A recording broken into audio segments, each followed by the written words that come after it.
How are you, BookTube? My name is Maria and welcome to my channel MH Books. We're going to do a sort of catch up on where I am with the Jhalak Awards prize winning list reading thing. Let's start with it. The Jhalak Awards are an award that's based in the United Kingdom for authors of colour who are resident there. So it will be England, Scotland, Northern Ireland and Wales. And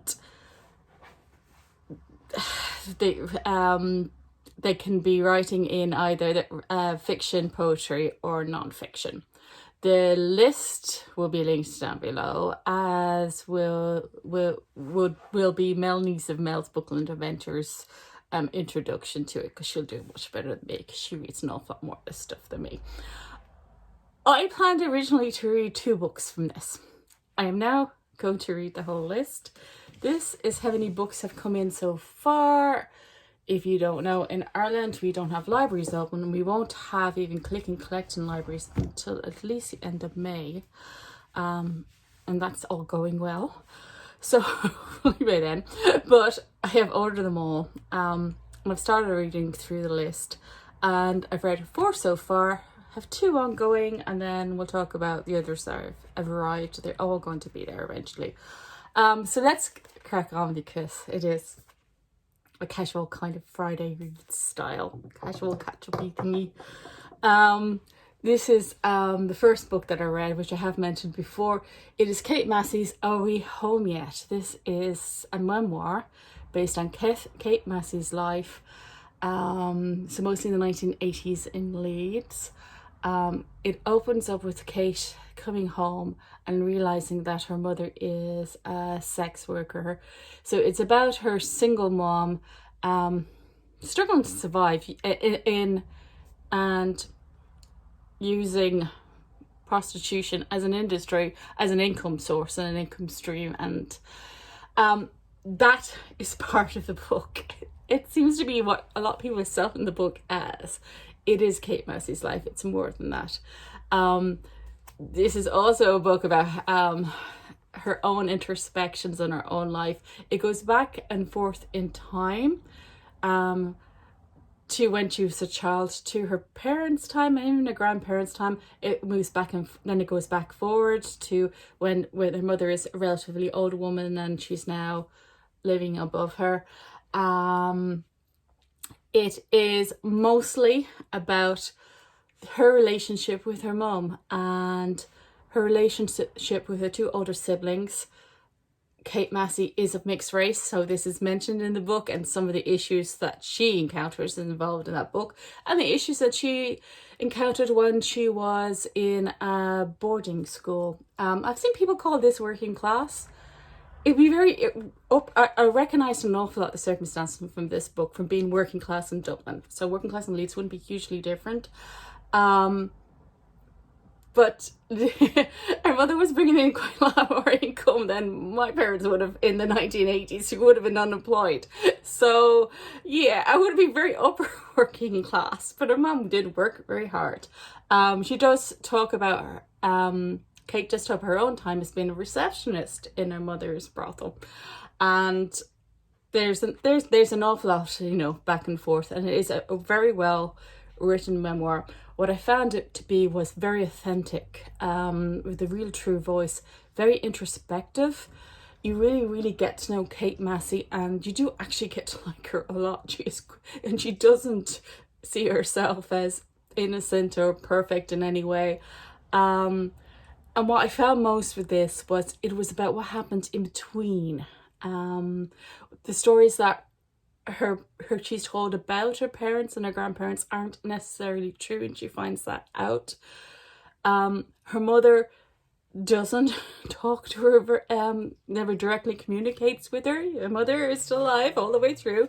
And it's about what her mother doesn't say and how that was important too. So I'll talk about the next one next, and then we'll compare the other 2. So when I say the next one, I mean the next memoir that I read, which was also the next Jhalak book, I hope I'm pronouncing that right, that I read. Okay, so we're going to, the next one is, she's having a great time out there. Inferno, a memoir of motherhood and madness by Catherine Cho. Another memoir. This is the second book I read and the second memoir I've ever read for pleasure. I have read some for research. This one opens with Catherine finding herself in a mental health hospital after having a psychotic breakdown. And similar to this one, which opens up with her mother, Katy finding out her mother was a sex worker, and then reflecting back and forth over her life. Catherine Cho does something similar in that while she's in this mental health hospital, she starts to write down her own life story. She's trying to work out how she got there and write her own story.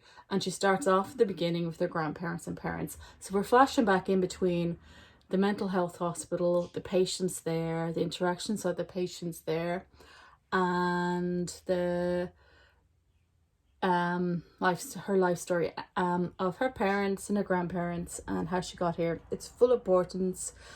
There is a scene, you know, where her grandmother wishes her a life without love, because a life with love is, Catherine is of a Korean background,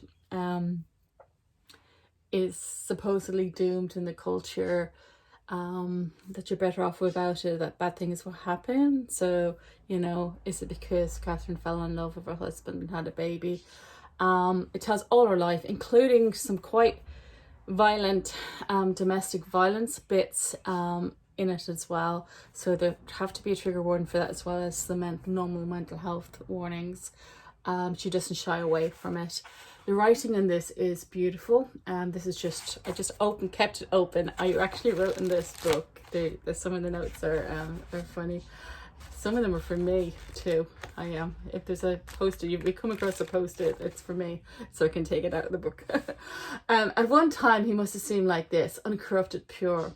He must have whispered stories to him and promised him her love. She must have dreamed of his future. She must have seen oceans in his eyes.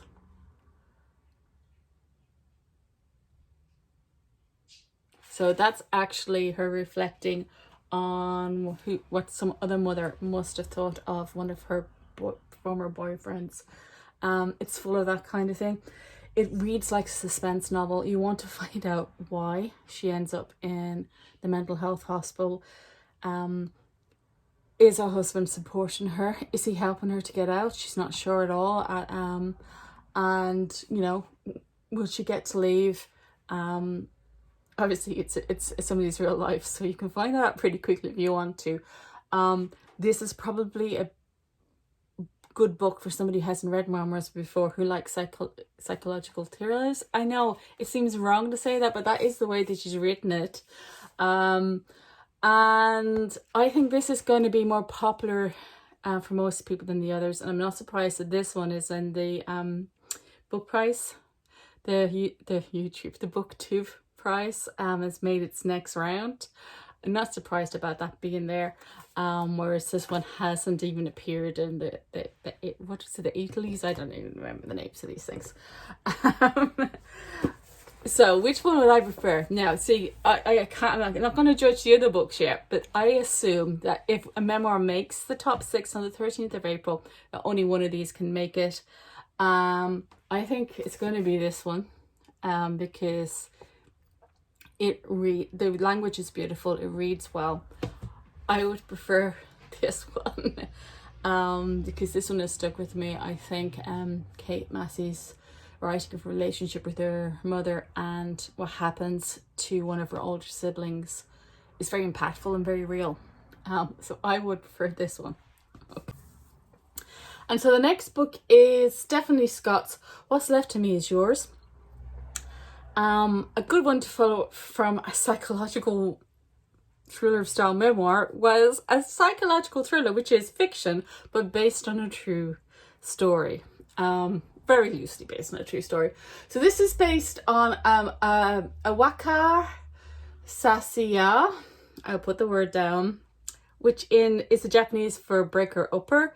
So this is a true story that happened in Japan. So if you don't want to be spoiled, don't look up the true story. That might be a good idea. It's very loosely based on it. So the breaker uppers are people who work for detective agencies nowadays. They used to be independent, I think, at the beginning of this book. And their job is to break up a marriage or to break up an affair from a marriage. So one spouse either say wants somebody to break up, her husband to break up with his mistress, so she hires somebody to seduce his mistress, or in this case it's a husband wants to break up with his wife, so he hires somebody to seduce his wife.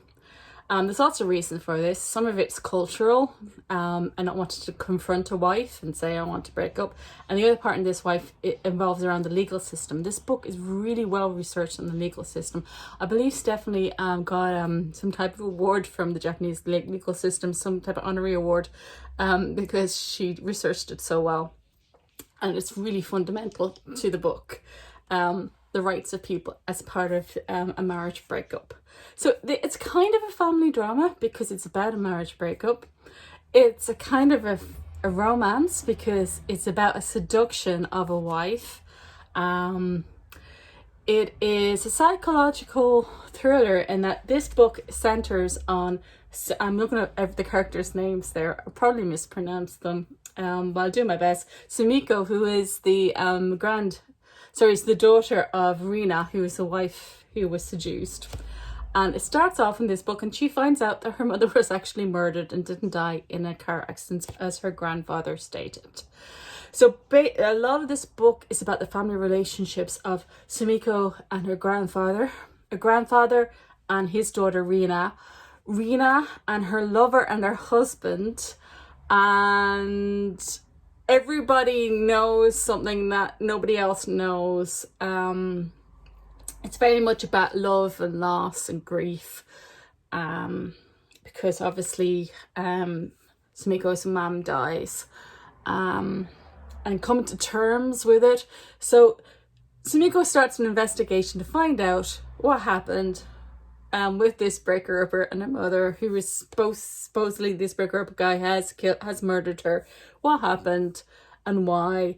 And it's more about not so much as why and what happened and but how everybody got there.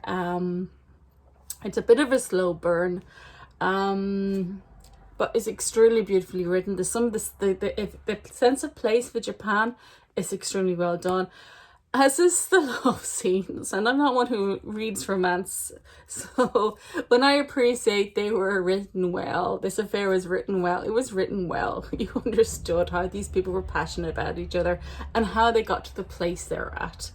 Yeah, and you couldn't actually ask for much more from a book like this. So I just think it's the only one I've written out of the fiction category so far. It's actually fictional novels, but yeah, you can't fault this at all. Maybe might be a bit too slow for some people. That'll be about it. Okay, the next book I read is Calif, Femi's Poor. This is a book of poetry. A little bit more than just poetry though. It's also images. So yeah, and if you go on to, and I will link this down below, you can actually go and see these images are actually stills of videos there has actors acting in for some of these poems, and I don't know if I find one if I try, but in some of them you can actually see they're very recently shot because the actors are wearing face masks. So it is about, I'm going to say exactly where is he in London, North Peckham. His life and his identity as somebody who lives in North Peckham. It is full of a lot of love for the black men who live in this estate, It's full of a lot of grief. One of the poems, at least more than one of these poems, is about people that he knew died, who were shot as part of this. There is moments of joy. There's a poem about spring in the state, and spring is more associated with things like, you know, I don't know the brand names, but you know, the white bloody runners that all the kids around here think are fabulous. They wear, and it's just about normal people and joy of spring and being celebrated in people, not in pretty plants, lovely colours or beautiful sunlight like you see outside. It's about the environment. There's 5 different poems to concrete and how the concrete holds people up. And I would recommend anybody to actually, if you're curious about this book, try just checking out, I'll link the channel, just try checking out one of the poems from his actual YouTube site, and you'll get a much better idea. There's also shots here, there's also like diary entries and things as well throughout the poems. Probably the most impactful piece of poetry, or not piece of poetry, it's a book of poetry. It's not a book. Collection, not a collection. Oh, I can't remember the word. A poetry that I read in a very, very long time, and so far I'm going to say of the 4 books I read, this one is my favourite. But I've not finished it. I'm currently reading Rainbow Milk. I'm halfway through. Rainbow Milk is another novel. It is Paul Mendez's novel. It's about Jesse, and he is a sex worker. And we're about halfway through. He's terribly working class and had some similar issues that I probably had, but he is only 19 and he tries to work in a French restaurant, and that's where we are at the moment. And yeah, there's things that are assumed that middle class people know, that if you're not from there, you don't know. So, and he comes from a Jehovah's Witness background, so he really doesn't know anything about alcohol and all the rest of it. I was actually in my 1940s. I was actually in my 40s before I learned that you're supposed to put your knife and fork together at the end of the meal so that someone in the restaurant would know you're finished. I never knew that. So, and that's, you know, there's just things that people assume, you know, and I never knew. So I commiserate with him very much in this scene, because it's just where I am at the moment. This book is full of very, very graphic sex scenes. He had to wipe his, if I put the book down, you might want to fast forward if you have kids, okay? He had to wipe it come off his face at one stage. Okay. Put the book back up. So it's very graphic. If you're not into graphic sex scenes, please don't read this, because it is absolutely detailed. And the other book that I'm reading is the next book of poetry, the only one that anybody's commented on and asking me to read. So I am going to read all books. Even I plan only to get probably about 6 done by the 13th for the shortlist, but if I'm buying them all, I'm going to read them all. So AntiMedic for Homesickness by Romalyn, Ante. I hope I pronounced her name okay, Romalyn. I think it's wrong. She's from the Philippines. She's a nurse in the NHS in Britain. Herself is a mother. And so far I'm only a few poems in. I'm on about page 9. It's 90, it's about 10% in. And she's been talking about her life in the Philippines. Her mother has gone off to work in the NHS. Pretty powerful stuff. The HSC in Ireland is also full of a lot of nurses from the Philippines, and I'd be interested to see how far get through the other books, because I did say I'd read them in order that came in. I don't remember exactly which one came in next, so we'll just say these three are next, but I don't know what order. The Mercies. Oh, I forgot to actually mention this book and this book is available, both available in Audible, written by their authors and read by the authors. Paul Mendez accents, he does so many accents in this book, is amazing, and Stephanie Scott's reading is fabulous. Fully recommend. Actually, very much for this one, because some of the language is difficult, because he writes in vernacular. Listen to them audio. Get them from your library. That's probably something I could get from a library here, because the electronic resources are open. The Mercies, I also have an audiobook. That's what reminded me. So this one's well loved. I'm assuming I'm going to like it. I don't really know much about it. I don't want to know it now, because I'm trying not to remember it.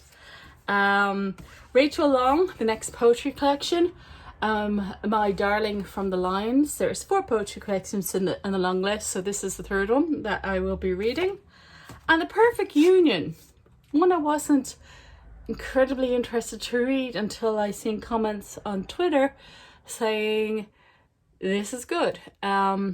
Because I wasn't terribly interested in it, because it's a relationship of her great grandparents, something like that. And one was slave on, the other one was the slave, and there is that how can this be a romance kind of thing if somebody owns somebody. But I have been assured it's an extremely good read, and things don't tend to make it onto this prize list unless they have a reasonable reputation. So the other 3 are to come in mail still. I will link all books and below. So that's the end of my quick chat up, which is probably going to be 20 minutes by the time I put them all together. Whatever you're reading, that you're enjoying it, and until next time.